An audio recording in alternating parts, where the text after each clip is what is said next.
the soul is held. 1, 2, 3, 4. That like the film will melt. Yeah, Oh wait, if we hold it for 8 and then it's that like the film will melt. The force forever shall. So it's just that 8 count on the first one and then it's a 4 count.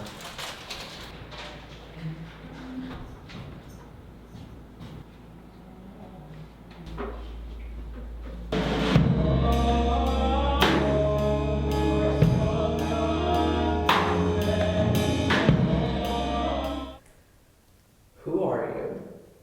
And what is your story?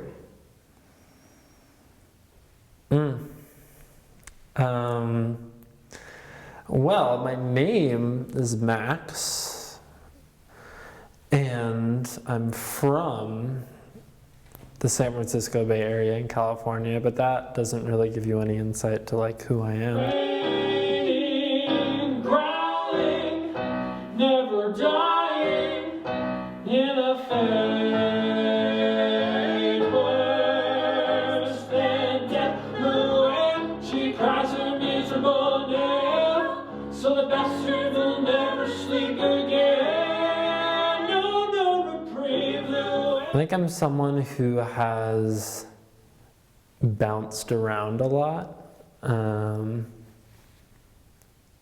is becoming more content with that and more content with that idea that things in life change all the time. Okay.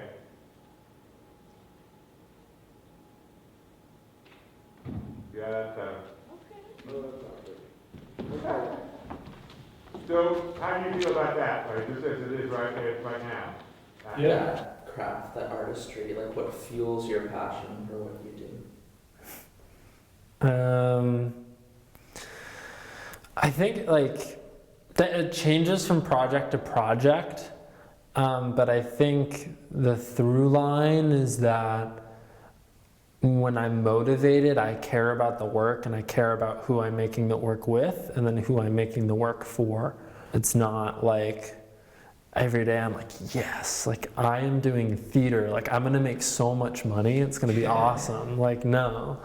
And you wake up sometimes and you're like, this was actually in my Atlantic callback today, he was like, if there's one advice I would give you to like any program, it'd just be like, just show up. Because some days you're going to wake up and you're going to be like, fuck, I don't want to do a sonnet right now. Like, it's the last thing I want to be doing. Just like anything. And that's okay. And it's making friends with that. And it's just showing up because you know that the highs are worth it. And you are going to have the lows, like in anything, especially now when it's so hard to motivate yourself to do anything, I would argue, and with what we as a collective have gone through in the last couple of years. I think just showing up and knowing that like those moments are going to be there and bring you that fire of why you do it. And for me, honestly, it is a lot for myself, but I find if I'm connecting to it and I'm putting my all into it, then my hope is that others will come on that journey with me. And whenever I hear that I have done that for somebody, it's like the most humbling and fulfilling compliment like I could hear. So I would say that's probably it.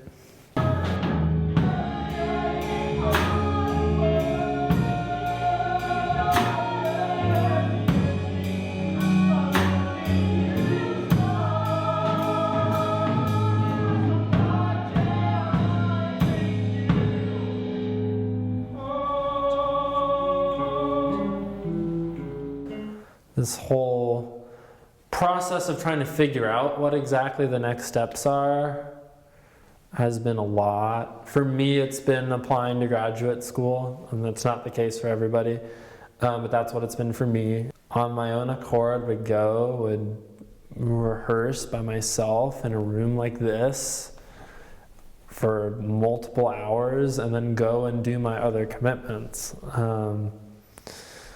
And being in a room by yourself where you are your only critic has its tolls. I think the worst of it was probably filming my first self-tape for DePaul. It was the first time I'm watching myself on camera like that closely, and scrutinizing every little move. It was just a horrible process. But I learned, to spin it, I learned a lot just from that. And then going to break and having some time to, okay, I'm going to write my essays now for these other schools. And then I'm going to come back with different material and do this again. And I was a lot kinder to myself the second pass around. And while it was still stressful, I think during the process, I started to find that joy. Whereas for the very first self-tape, it was totally devoid of joy, and it was all about the next thing.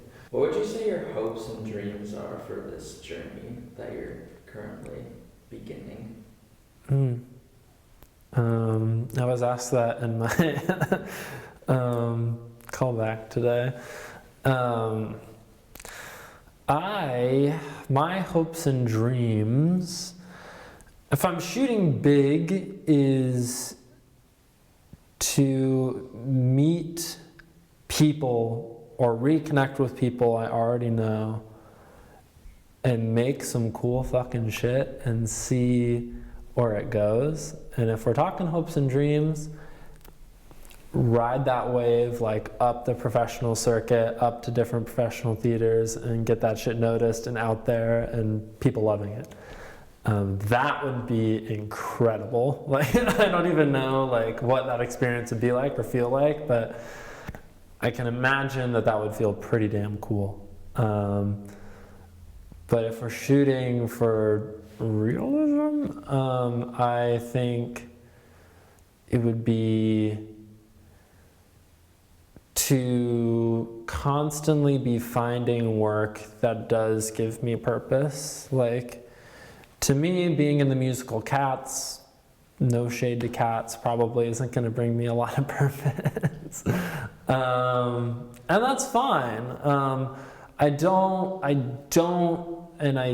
Maybe this is just 22-year-old me who hasn't gotten his ass kicked by the industry yet, but I don't want to just take a job because I have to take a job for my next paycheck.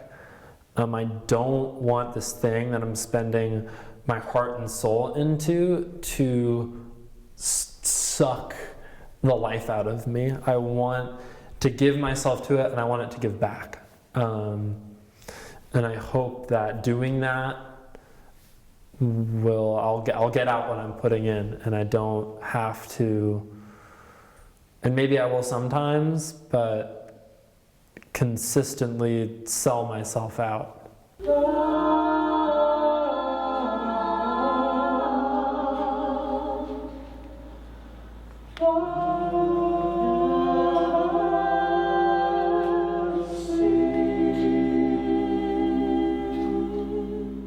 What advice would you give to aspiring MFA candidates, people applying to MFA programs, professionals, people going into the post-college professional world of art, as they dive into this process?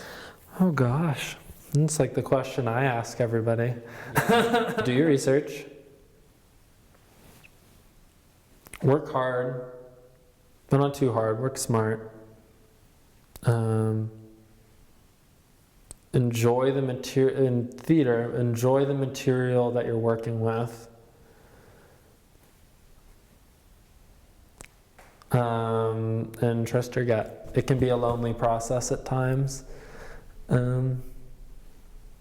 but don't be afraid to ask for help too.